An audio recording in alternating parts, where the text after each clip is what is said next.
Bonjour à tous, on m'entend bien? Ouais, super. Bonjour à tous, je suis Lucien Guimarès, je suis développeur Android depuis quelques années et j'ai rejoint Captain il y a bientôt 2 ans. Je vais vous parler aujourd'hui de Kotlin du point de vue Kotlin DSL avec Gradle. Rapidement, avant de commencer, je vais vous présenter un petit peu Captain pour ceux qui ne connaissent pas. Captain, c'est une entreprise qui a à peu près 7 ans, qui permet de mettre en relation, via des applications mobiles, des chauffeurs partenaires et des clients. Donc en chiffres, on a 3 millions de clients, 50 000 chauffeurs partenaires, il y a plus de 300 personnes chez Captain, et à la tech, ça représente environ 80 développeurs, et sur mobile, on est une quinzaine. Un peu de contexte, un petit peu avant de rentrer directement dans le code. Sur la stack Android, donc comme je vous disais, on a 2 applications, une pour les chauffeurs partenaires et une pour les clients. On est 6 développeurs Android qui travaillent sur 3 scopes différents. Il y a 2 développeurs qui travaillent sur l'application chauffeur et 4 développeurs qui travaillent sur l'application client, qui sont eux-mêmes divisés dans 2 groupes différents, parce que les scopes sont assez larges au sein même de l'application client. Alors évidemment, vu qu'on commence un petit peu à grossir, on a des outils d'intégration continue que je vais vous présenter rapidement. Chez Captain, on utilise Fastlane. Pour ceux qui ne connaissent pas l'outil, ça permet d'automatiser des tâches avec des scripts écrits en Ruby.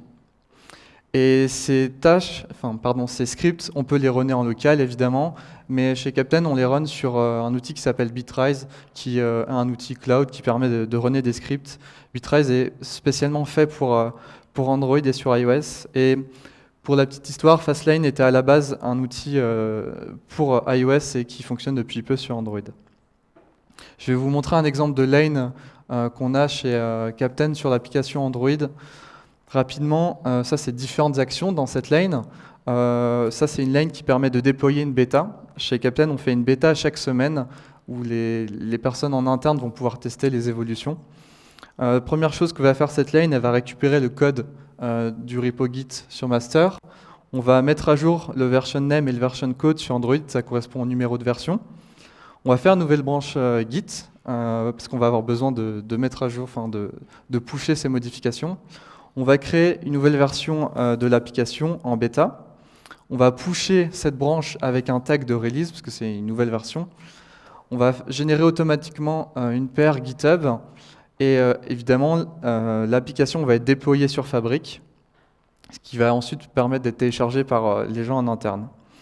En code, ça représente à peu près ça. Je ne vous ai pas tout mis, c'est juste pour que vous ayez un aperçu. Il y a du code qui est factorisé, qui appelle des fonctions un peu partout. Tout ça, c'est pas mal, mais on s'est posé la question un petit peu, surtout chez l'équipe Android, si vraiment cet outil était pertinent pour nous, parce qu'on avait remarqué quelques défauts. Premier défaut, c'est que c'est écrit en Ruby, comme je vous disais. Et le problème, c'est qu'il n'y a pas de personne qui maîtrise vraiment ce langage chez Captain, surtout chez les développeurs mobiles. L'infrastructure back-end est écrite en microservices. On n'a pas de microservices en Ruby, donc on n'a personne qui a vraiment une connaissance du langage. Donc on n'a pas, par exemple, de test unitaire sur nos lanes. C'est pas un langage qui est supporté sur Android Studio, donc ça aussi c'est un peu problématique. On a beaucoup de legacy et tout ça fait que c'est difficile à maintenir. Du coup, on s'est posé la question, est-ce qu'on peut se passer de Fastlane ? C'est là qu'on a commencé à regarder les outils qu'on avait à notre disposition, en tout cas dans l'environnement Android. Et Gradle, depuis des années, qui est un outil d'automatisation aussi, qui existe dans le monde Java, qui est écrit en Groovy, vous permet de faire des scripts en Groovy, a sorti depuis la version 5.0 le support d'une nouvelle syntaxe, qui sont les Kotlin DSL, et on s'est dit, pourquoi pas regarder ce que ça donne. Donc c'est une syntaxe alternative, le but c'est pas de supprimer Groovy, c'est interopérable avec Groovy, c'est-à-dire que si vous créez des scripts Kotlin, vous allez pouvoir appeler du code Groovy et inversement, donc ça c'est vraiment très intéressant. Et il y a un support complet sur Android Studio, et ça c'était aussi très important pour nous. Et grâce à tout ça, on a plein d'outils évidemment basiques avec l'IDE, avec l'autocomplétion, l'affichage des erreurs, je ne vais pas m'étaler, vous connaissez un peu les points. Et le plus gros point pour nous, c'est que les tâches Gradle fonctionnent avec Fastlane. Pourquoi c'est important ? Ça va vous permettre, si vous avez des lanes qui sont assez énormes, vous n'allez pas vouloir faire une migration d'un coup, ça va vous prendre énormément de temps. Vous allez pouvoir migrer des petits bouts de votre lane dans des tâches Gradle et appeler ces tasks une à une. Donc ça vous permet de faire vraiment une migration par étape. Donc on a vu un petit peu les possibilités. Maintenant, par où commencer? Première chose, évidemment, c'est d'avoir la dernière version de Gradle. Actuellement, c'est la 5.6.3. Au niveau de l'IDE, vous pouvez utiliser soit IntelliJ, soit Android Studio. Vous pouvez utiliser d'autres IDE, mais ils n'ont pas le support complet des Kotlin KTS. Et c'est Java 8 minimum, ça c'est très important à prendre en compte. Et une petite chose aussi, c'est que vous pouvez commencer à préparer vos scripts Groovy pour qu'ils soient migrés sur Kotlin. Petite chose rapide, en Groovy principalement, vous avez des simples quotes et les fonctions sont sans parenthèse. Donc il faut faire une petite migration, ça vous évite de tout faire d'un coup. Vous pouvez le faire petit à petit. Et donc voilà ce que devient par exemple en haut un script en Ruby en Kotlin DSL. En Groovy, excusez-moi. Donc c'est assez proche au niveau de l'écriture. Maintenant on va rentrer un peu dans le détail des tâches Gradle. Alors qu'est-ce que c'est déjà une tâche Gradle? Donc ça c'est une citation de la doc. Ça signifie une tâche c'est un exécutable d'un bout de code. Elle va nous permettre de faire de nombreuses choses, comme créer un jar, déployer de la Javadoc, ou même publier une librairie sur un repository Maven. Donc voici un exemple d'une tâche Gradle écrite en Kotlin. Donc ça, c'est une tâche qui s'appelle Hello. Elle a deux premières petites informations, une description. Bon, ça c'est la description de la tâche qu'elle fait. Le groupe, ça vous permet de définir à quel groupe appartient cette tâche. Pour information, si vous ne mettez pas l'information groupe, qui n'est pas obligatoire, vous n'allez pas retrouver votre tâche Gradle dans la liste des informations. Ça, c'est un petit trick à savoir. Ensuite, vous allez avoir, à l'intérieur d'une tâche, vous allez avoir ce qu'on appelle des blocs d'action. Donc doFirst et doLast, par exemple, sont des blocs d'action, et c'est à l'intérieur des blocs d'action que vous allez écrire votre code. Donc là, en l'occurrence, on print juste du texte en ligne de commande. doLast et doFirst font ce qu'ils indiquent. Ils vont lancer cet exécutable de code en premier et doLast va le faire en dernier. Donc si vous mettez doLast avant doFirst, le doLast s'exécutera toujours en dernier. Donc voici ce que donne la tâche qu'on vient de voir. Si je l'exécute en ligne de commande, je la lance, hello, ça va me donner hello Kotlin everywhere, how are you? Petite astuce, quand vous exécutez des tâches Gradle, ça devient un peu... Il y a beaucoup d'informations de debug. Si vous ajoutez le "-q" juste après la commande Gradle, ça vous enlève tout ce qui sert à rien en fait. Donc, petite astuce. Et si je veux l'appeler depuis Fastlane, là c'est un exemple de line qui appelle juste la tâche Gradle. J'ai juste à dire Gradle, task et le nom de ma tâche. Donc ça, c'est ce que je vous disais, ça c'était important pour nous de pouvoir faire step by step, et donc c'est possible d'appeler juste une tâche Gradle custom depuis notre line Ruby. Maintenant, ça c'est bien, on a vu des bases, mais qu'est-ce qui se passe si on veut faire vraiment une custom task assez avancée? Vous pouvez créer des classes qui vont hériter d'une interface task de Gradle. Donc là, en l'occurrence, c'est un exemple qui va nous permettre de paramétrer notre message en mettant deux variables message et second message. Et la notation task action sur notre fonction silo, elle permet de signaler une méthode comme étant, ça va être elle qui va être l'action à exécuter lorsqu'on va lancer la tâche. Rapidement, l'avantage d'écrire ça, c'est que vous pouvez aussi unit tester vos tâches, donc ça c'est aussi important. On pouvait évidemment le faire en Ruby, mais comme je vous l'avais expliqué, ce n'est pas un langage qu'on maîtrisait, du coup nos lines n'étaient pas testées. Kotlin, les développeurs Android en font depuis un moment, donc on a cette possibilité de unit tester nos tâches, et ça c'est un gros avantage. Là, c'est l'appel de la tâche custom qu'on vient d'écrire. Donc la classe était Kotlin Everywhere. Donc le nom de la tâche est toujours hello. Et cette fois-ci, on a nos paramètres message et second message.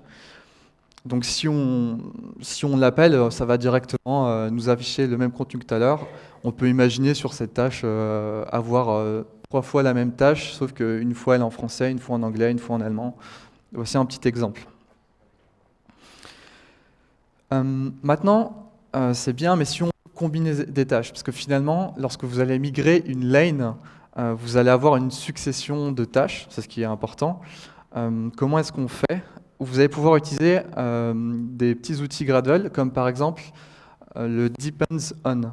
Depends on nous permet de dire ma tâche, elle dépend de cette tâche. Donc, de manière plus explicite, quand je vais dire cette tâche qui s'appelle count, j'ai besoin de la tâche hellotask.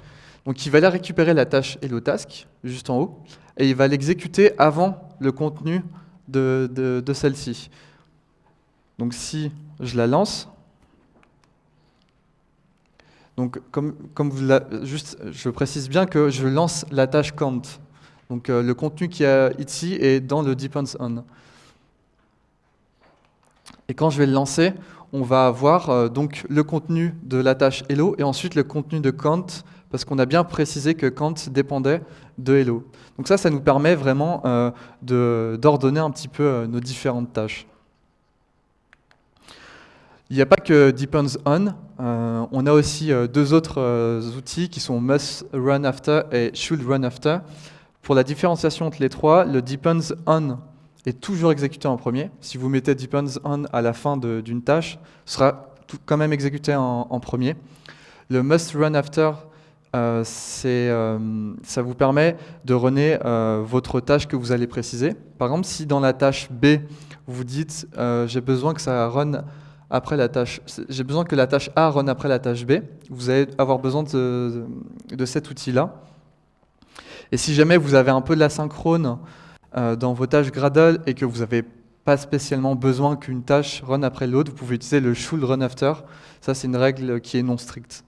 Donc le compilateur va être capable lui-même de dire bah, tu me la run après ou tu me la run avant. Au niveau des fonctionnalités expérimentales, je vais vous en présenter deux. C'est des fonctionnalités qui sont encore en bêta, mais qui vont arriver en stable dans la version 6. D'ailleurs, la version 6, il y a eu la première release hier, il me semble. Donc voici je vais vous montrer deux outils. Rapidement, sur les cycles de release Gradle, ils ont 4 types de cycles. Internal, donc ça c'est qu'eux qui les utilisent. Incubating, c'est ce qu'on va voir là, c'est des features en bêta. En public, c'est ce qui est disponible pour tout le monde, et évidemment les features deprecated. Donc la première qu'on va voir, qui est un outil qui est super intéressant pour nous, c'est le command line option. Ça nous permet de définir un ou plusieurs paramètres optionnels pour une tâche, et c'est aussi très customisable. On va prendre tout de suite un exemple pour que ce soit plus concret pour vous. Je vais reprendre mon exemple de la lane bêta. Comme je vous expliquais, avant qu'on sorte une bêta, on a besoin de mettre à jour notre numéro de version. Donc je vais passer de la 3.72.0 à la 3.73.0 par exemple. Et parfois, je vais avoir besoin de passer de la 3.72 à la 4.0. Donc on a besoin de lui passer en paramètre est-ce que j'augmente le mineur, le majeur ou le patch. Et on peut passer donc par les optionnels en Gradle. Donc ici, je vais avoir un version type qu'on va pouvoir appeler dans la commande Gradle. Et avec la notation option, on va être capable de lui dire, si tu me passes ce version type, tu vas lui setter la valeur qui a été passée en paramètre dans la ligne de commande. Et donc dans notre fonction bump app version, c'est à l'intérieur qu'on met à jour le numéro de version, etc.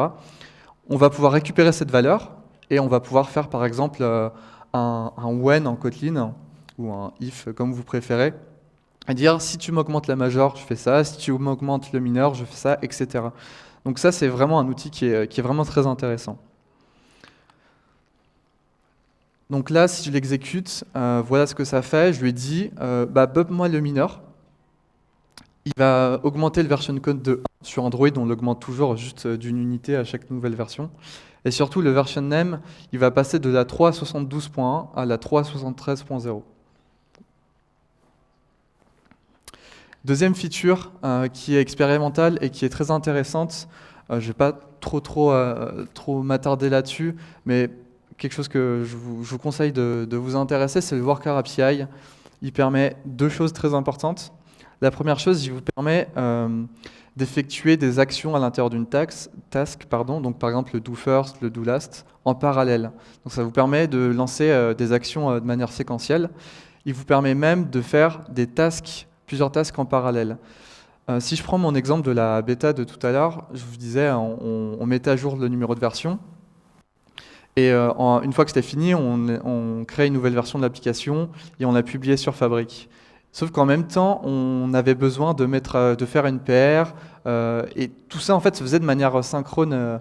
Et potentiellement avec le Worker API, on pourrait dire, une fois que tu m'as bumpé le numéro de version, bah, tu peux me faire une nouvelle application, et il va directement faire une nouvelle application, et en parallèle, il va commencer à faire la PR. Donc ça permet aussi de gagner du temps au niveau de la CI. Donc ça, c'est un exemple de la documentation que je vous ai mis officielle. Dans votre constructeur, vous allez pouvoir directement spécifier ce qu'on appelle un worker executor. Et vous allez pouvoir, à votre volonté, définir de quelle manière vous allez pouvoir l'utiliser. Ça peut être, vous pouvez l'utiliser de la manière dont vous souhaitez.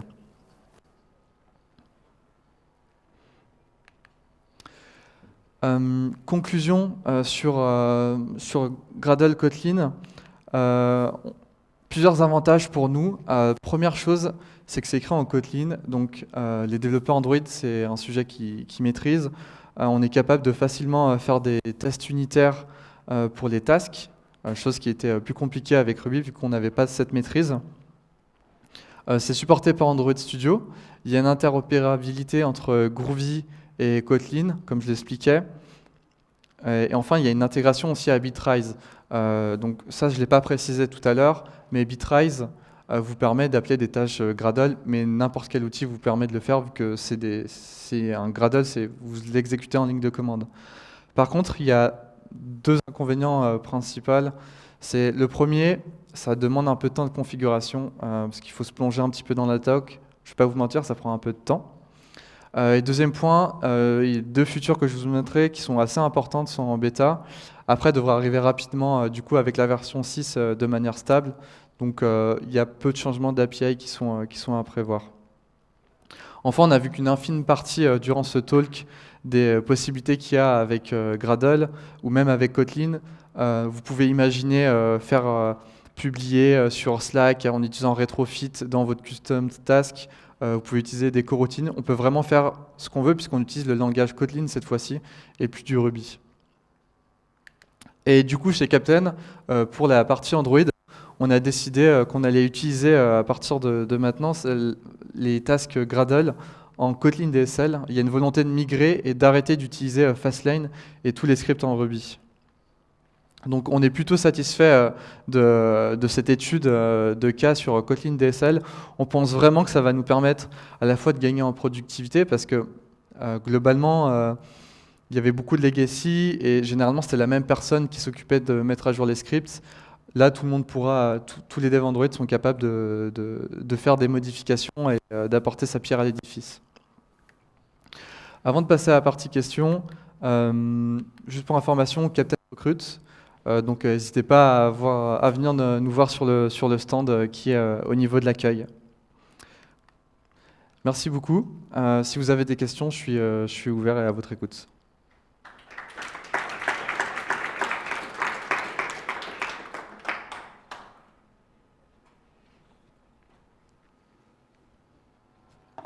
Le micro pour les questions, lancez-vous.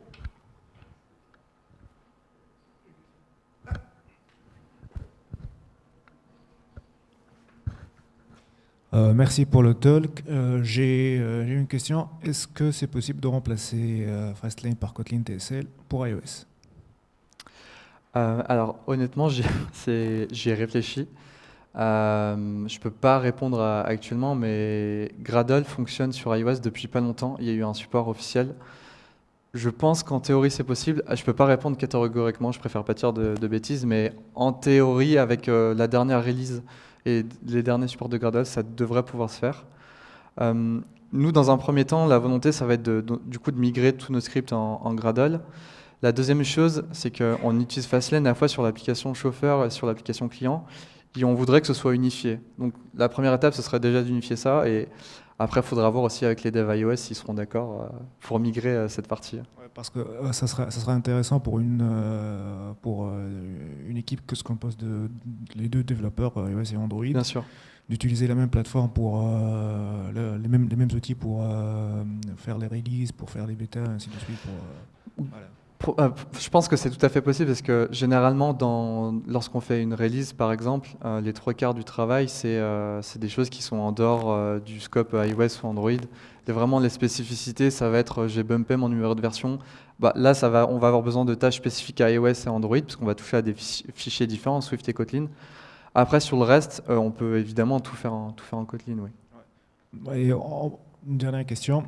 Je suis un développeur Android, mais je parle beaucoup d'iOS parce que ça m'intéresse l'unité des deux équipes.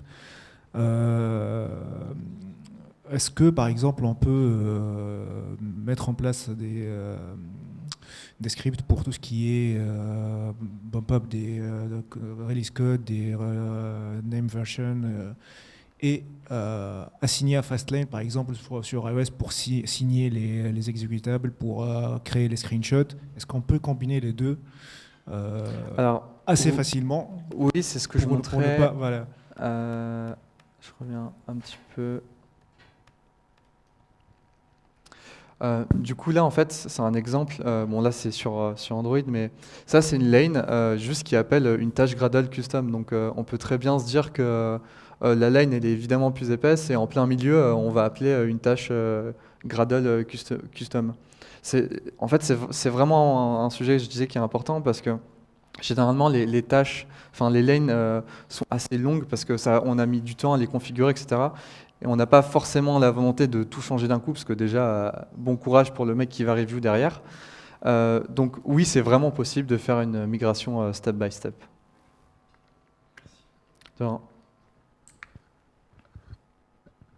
Y a-t-il d'autres questions? Bien, merci Lucien. Merci à vous.